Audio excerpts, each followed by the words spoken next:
Dans cette vidéo, on va présenter et tester le microphone Blue Yeti, qui est vraiment un des microphones les plus connus au monde, les plus utilisés au monde et qui est forcément un des plus achetés. Donc, je vais vous le présenter, c'est le mien. Pour le coup, c'est pas du tout un produit qui est neuf, c'est pas du tout un déballage. C'est un micro que j'ai depuis littéralement 10 ans. Je l'ai acheté de mémoire en avril 2014. Donc ça fait littéralement plus de 10 ans que j'utilise ce micro très fréquemment, quasiment tous les jours. Sur la période de 10 ans, quasiment tous les jours. Et pourtant, aujourd'hui, il fonctionne encore à merveille. Je l'utilise encore très fréquemment pour mes vidéos. À part quand je fais certaines vidéos où je me déplace, forcément je filme, j'enregistre avec un autre micro, mais sur déjà l'écrasante majorité des vidéos de cette chaîne, ça a été enregistré avec ce micro, le Blue Yeti. Donc aujourd'hui, si vous recherchez un micro pour faire des enregistrements, ça peut être pour des vidéos YouTube, ça peut être pour des podcasts audio, ça peut être pour enregistrer tout type de contenu, si vous faites de la musique, du chant ou autre. Eh bien, je vais vous présenter le Blue Yeti. Après 10 ans d'utilisation, vous inquiétez pas que je connais tout sur ce micro, donc je vais pouvoir vous détailler bien l'utilisation de cet appareil, vous donner un avis sur 10 ans d'utilisation constante. Donc vous allez vraiment, je pense, avoir la décision qui sera bien plus facile à prendre à la fin de cette vidéo, une fois que je vous aurai tout expliqué, donné tout mon point de vue en globalité. Donc, c'est un micro qui est simple. Déjà, ça c'est un bon point, c'est qu'il n'y a pas 10 000 fonctionnalités. C'est vraiment très simple d'utilisation. Quand j'ai eu ce micro la première fois, j'étais très jeune, j'y connaissais rien, ça m'a pas freiné pour savoir l'utiliser. Donc, on va voir déjà les détails des petits boutons, des petites fonctionnalités du micro. Alors déjà, il faut savoir que le micro à la base, c'est juste la partie qui est comme ça. Il est accroché à ce support qui était fourni, moi quand je l'ai acheté avec, qui en général est fourni avec. Mais vous pouvez le détacher complètement et ensuite l'accrocher à un bras de micro si vous le souhaitez. Vous n'êtes pas obligé, vous pouvez le dévisser, le décrocher. Moi, je préfère qu'il soit sur son support puisque j'ai pas de bras de micro que j'utilise. Mais du coup, il peut être décrochable et forcément, il sera plus léger s'il y a juste le micro plutôt qu'il y a le micro et support. Ça se branche avec un petit câble ici qui est par un câble USB. Donc moi, simplement, je le branche à mon ordinateur, le câble USB. Si vous avez un PC portable, c'est tout à fait compatible du coup, il n'y a pas de problème au niveau de la connectivité. Un seul câble USB suffit, il n'y a besoin de rien d'autre. Ensuite, donc vous pouvez le régler, si vous voulez le mettre comme ça ou plutôt comme ça avec le support, ça c'est réglable, il n'y a pas de souci. Ou comme j'ai dit, le décrocher pour le mettre sur un bras et avoir encore plus de possibilités. Là, vous avez la fonction mute, donc c'est la fonction pour simplement, si vous voulez être en muet, que le micro n'enregistre plus, ou à l'inverse, qu'il se remette à enregistrer, faut appuyer dessus, simplement. Donc quand c'est en fixe, c'est que vous n'êtes pas muté. Ensuite, là, le volume du casque, il faut savoir qu'il y a un petit port jack, je ne sais pas si vous verrez bien, qui est ici. Donc vous pouvez brancher un casque audio si vous le souhaitez. Là on voit d'ailleurs des vis.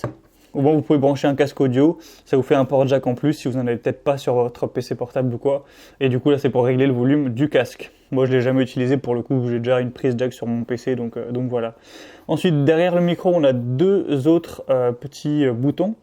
Un pour le gain. Donc le gain ça va être la sensibilité du micro. Donc forcément on va mieux vous entendre si vous mettez le gain au max. On va aussi entendre plus les événements un peu extérieurs. Donc vous pouvez aussi mettre le gain au plus faible pour entendre vraiment juste ce qui est proche du micro, votre voix, si le micro en tout cas est proche bien sûr de votre bouche pour le coup. Moi vu qu'il est pas sur un bras de micro, sur un support, je suis quand même parfois relativement éloigné du micro. Il n'est pas vraiment devant ma bouche, donc je préfère mettre un gain élevé. Mais vous pouvez régler ça comme vous le souhaitez en fonction des circonstances. Ensuite, il y a plusieurs modes de microphone. Il faut savoir que là, vous voyez cet embout du micro, mais en fait, il y a plusieurs microphones intégrés. Je pense qu'il y en a au moins 3. Du coup, vous pouvez régler ça. Je vais centrer un peu plus le tout. Vous pouvez régler ça sur 4 modes. Donc, vous voyez, j'espère, les petites icônes qui sont ici. Donc, on a un rond simple. Le rond simple, ça veut dire que ça enregistre tout autour du micro. Quand on a le petit rond avec une petite courbure, comme vous pouvez le voir ici, je vais hop, le rendre net. Ça, c'est quand vous voulez enregistrer juste la partie qui est devant le micro. Donc ici, moi, c'est ce que j'utilise puisque voilà, je fais ma vidéo tout seul. J'ai besoin d'enregistrer juste ma voix, donc cette partie du micro. J'ai pas besoin d'enregistrer le derrière, au contraire, ça fait du bruit. Donc je mets comme ça. Si vous voulez faire une interview avec 2 personnes en face, vous mettez le mode qui est ici sur le côté, tout simplement. Vous pouvez le bouger voilà, comme vous souhaitez. Et si vous voulez mettre le dernier mode, vous pouvez aussi simplement en clipsant. Le dernier mode, c'est un petit peu comme l'autre, ça va enregistrer vraiment plus autour du micro. Donc pour un podcast avec 3 personnes ou quoi, voilà, ça peut être utilisé. Mais bon, moi j'utilise forcément que ce mode-là, tout simplement. Donc voilà pour les petites fonctionnalités. Donc vous voyez que ça va très vite, hein, c'est très simple. Il n'y a pas 10 000 choses à expliquer. Blue, c'est une marque donc de micro. Il y a d'autres références d'ailleurs pour la marque Blue. Là, donc c'est le Yeti, donc Blue Yeti, c'est pour ça qu'on appelle comme ça. Ça appartient à Logitech si vous voulez savoir. Donc voilà, qui je pense est une très bonne marque, hein. J'ai pas mal de produits Logitech, donc ils ont racheté Blue, je sais plus quand. Mais voilà, simplement. Donc pour les détails du fonctionnement, c'est tout. Il faut savoir qu'il est quand même assez lourd, surtout si vous avez le support, parce que le support, il pèse son poids. Donc s'il y a un défaut que je peux donner sur ce micro, c'est effectivement la portabilité. Si vous faites du contenu, vous avez besoin régulièrement de vous enregistrer et que vous bougez, dans votre pays, dans d'autres pays, que vous voyagez, que vous devez prendre l'avion, etc., c'est pas fait pour ça. Je sais même pas si vous avez le droit d'ailleurs parce que c'est tellement lourd. Ça peut peut-être être considéré comme une arme. Franchement, si vous frappez quelqu'un avec ça, c'est clairement une arme. Donc je pense que vous avez peut-être même pas le droit. Donc il faudra le mettre en soute. Donc c'est peut-être pas forcément très pratique. Et puis de manière générale, il est assez grand avec le support. Il est quand même assez lourd. Donc voilà, clairement pour quelqu'un qui voyage, c'est peut-être pas le meilleur micro. Il y en a très probablement des plus légers, des plus portables, donc c'est plutôt pour quelqu'un qui aurait un espace bureau plutôt fixe, plutôt sédentaire. Ensuite, c'est vrai que c'est pas non plus le micro qui va avoir la meilleure qualité qu'il existe sur la planète en termes de détails de son. Voilà, si vous voulez vraiment faire un podcast professionnel avec des gros moyens, etc., vous pouvez trouver des micros Rode ou d'autres marques à 300, à 500, même plus euros, qui effectivement auront quand même une meilleure qualité légèrement. Mais en fait, ça reste déjà très bien. D'ailleurs, je vais faire le test en direct. Vous savez quoi? C'est pas compliqué. Je suis en train d'enregistrer en même temps. J'ai préparé au cas où avec le Blue Yeti. Donc dès maintenant, vous allez m'enregistrer, parler avec le Blue Yeti. Et du coup, vous voyez que la qualité est très bonne. Hein. Donc voilà, j'arrête d'enregistrer avec. C'était juste pour que vous puissiez vous rendre compte. Voilà. De toute façon, toutes mes autres vidéos, si vous en avez déjà vu, sont enregistrées avec le Blue Yeti.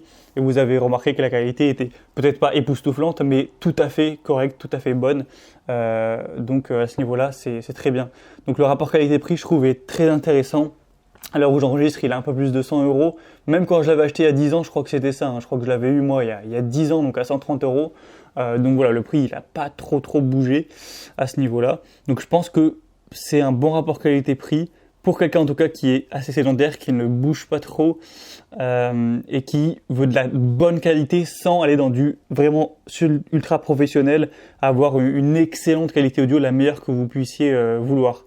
C'est mieux pour quelqu'un qui a un budget moyen, 100, 130 euros pour son micro, qui veut une très bonne qualité sans forcément que ce soit du professionnel et qui va rester du coup sédentaire, qui va pas bouger son micro tout le temps car il est massif, il est assez lourd.